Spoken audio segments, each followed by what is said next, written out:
Kijana wangu ni mtu ambaye anapenda kuvaa sana, kupendeza. Mimi anapenda kupendeza.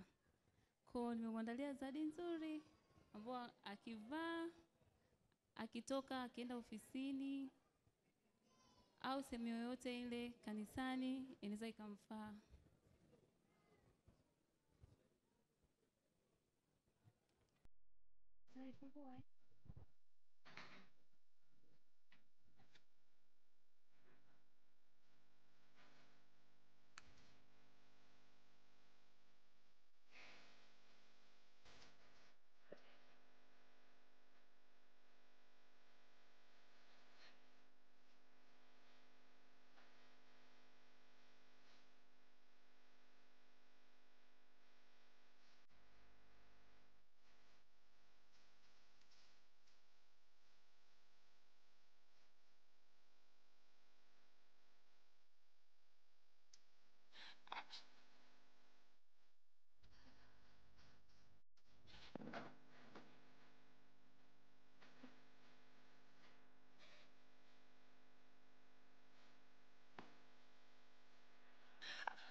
Aisee, hongera sana kwa sisi ambao tuna karizma ya kuvaa. Mimi nasema mume wako hapa kabati lake limekamilika. Yaani hili kwa hizi suti pia 4 ambazo unazo.